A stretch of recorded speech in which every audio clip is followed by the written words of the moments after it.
My dear class of 2009, this is the fourth or fifth time that I have addressed the graduates of St. Agnes.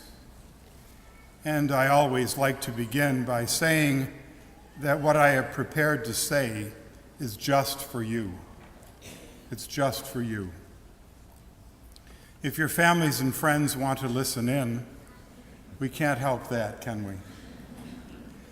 But when I was preparing this message, I was thinking only of you. When I spoke to the class of 2008, we didn't know who the Democratic nominee for president would be. It looked like it might be a woman. And I said to the graduates that for the first time, I could address them as possible future presidents of the United States. Even though the nominee did not turn out to be a woman, I still see you that way because the possibility is so real and so near. I didn't say a word last year about a recession or the economy because just a year ago it wasn't really an issue, at least for those of us who didn't know what was going on. It seems like it's been longer than that, doesn't it? The whole country is now focused on it, but in fact it wasn't even on the horizon a year ago. But it has happened, and it will affect the world in which you live, maybe for the rest of your lives. The Chinese have an ancient curse: may you live in interesting times. Doesn't sound much like a curse, maybe.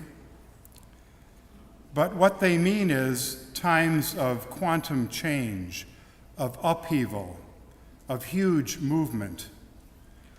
Curse or not, you are and will be living in interesting times. You graduate at the end of a period of unparalleled immorality and greed on the part of executives and financial institutions.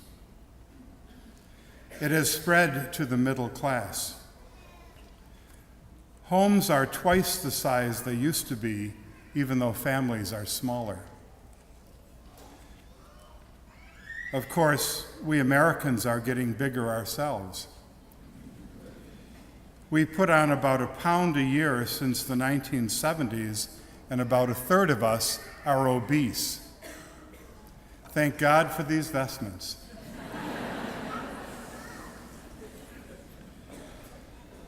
For all that time, we overlooked it or shrugged it off, but now everything has really changed.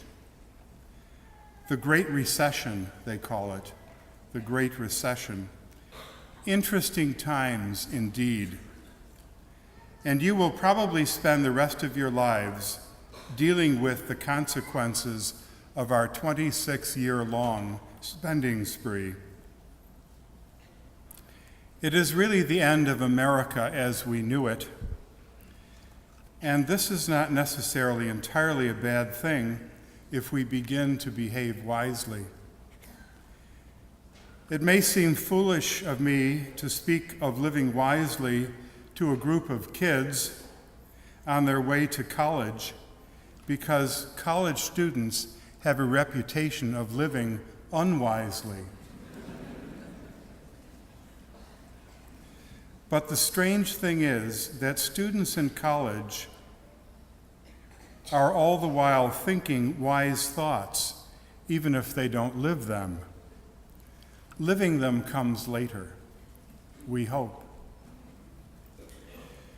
Before going into parish work, I have spent my life as a priest working in some pretty great universities as a campus minister, finishing at Cornell.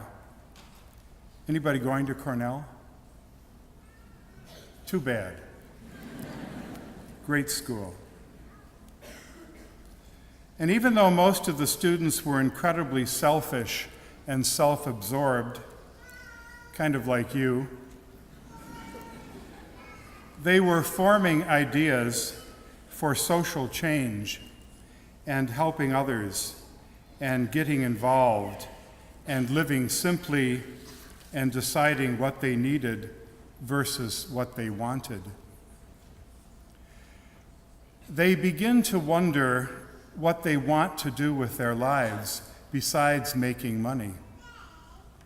They think about careers in public service and politics and teaching the arts. They think about the mark they will leave in this world. Many people now live in houses with rooms that they heat and cool and never use. I hope you will not want that for yourselves. Many people drive cars that use more gas than the world can afford to give us. I hope you will not want that for yourselves. I hope you will be generous. I hope you will want everyone in our country and even in our world to have enough. To have enough. When we pray the Our Father and pray for our daily bread, we are really praying for enough. Just to have enough. If you have too much, someone else will not have enough. It's that simple. I hope you will not want that. America is in the process of reconstruction and reinvention. Interesting times.